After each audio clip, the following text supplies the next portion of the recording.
Role Chhattisgarh में monsoon जो विधानसभा सत्र का मानसून सत्र की शुरुआत हो चुकी है और आज पहले दिन जो है बलौदाबाजार हिंसा का मामला यहाँ पर गरमाया हुआ था।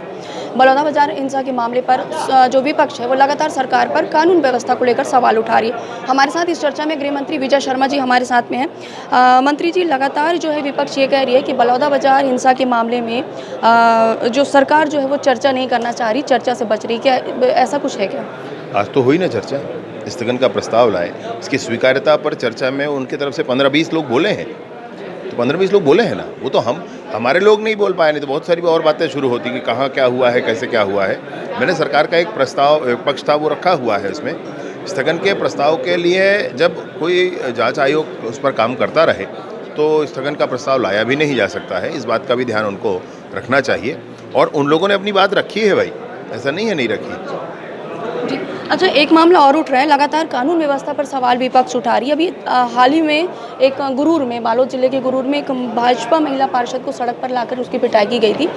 टीआई को निलंबित करने के आदेश भी पारित कर गए। विपक्ष कह रही कि टीआई को निलंबित करने के बाद की सरकार संतुष्ट है। ये वो विपक्ष है जिनको अधिक प्रश्न पूछने का हक नहीं है। अभी अभी सत्ता में थे ये लोग, और जब सत्ता में थे तब क्या क्या हुआ था। गंडासा लेकर के रायपुर शहर में एक युवती को लेकर घुमाता व्यक्ति सबको मालूम है। एडिशनल एसपी कार्यालय के सामने हत्या सबको मालूम है। जय स्तंभ चौक पर हत्या सबको ध्यान में है।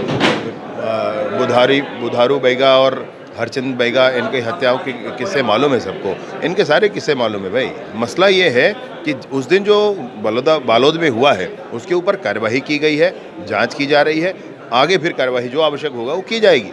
अब शुरू दिन में जब जांच की शुरुआत हुई है, प्रारंभिक कार्रवाई की गई है, तो क्या किया जाए। जी, आप भी गए थे बालोद जिले के दौरे पर, आपने उनसे मिला भी, बात भी हुई है? जी, मैं गया था, उन्होंने ही बताया मुझे ऐसा ऐसा हुआ है करके। कुछ राजनीतिक वहाँ नेताओं का दबाव भी था उन लोगों के ऊपर, तो उस समय प्रारंभिक कार्रवाई हो गई है, जांच जारी है। तो लगातार जो है कानून व्यवस्था पर सवाल उठाने के बाद में जो सरकार पक्ष का ये कहना है कि विपक्ष का काम है सरकार पर सवाल उठाना, और बात के बाद जो है फिलहाल दोनों ही मामले पर, बलौदाबाजार हिंसा की बात करें या फिर बालोद में हुए भाजपा पार्षद की पिटाई के मामले में बात करें, सरकार लगातार ये कह रही है कि जाँच जारी है और उक्त दोषियों पर कार्रवाई की जा रही है। अब देखना होगा कि आखिर इनके कार्रवाई का कितना फर्क पड़ता है, ये आने वाला समय बताएगा। इस खास कवरेज के लिए सहयोगी ताकेश्वर के साथ अंबिका मिश्रा, रफ्तार मीडिया, छत्तीसगढ़।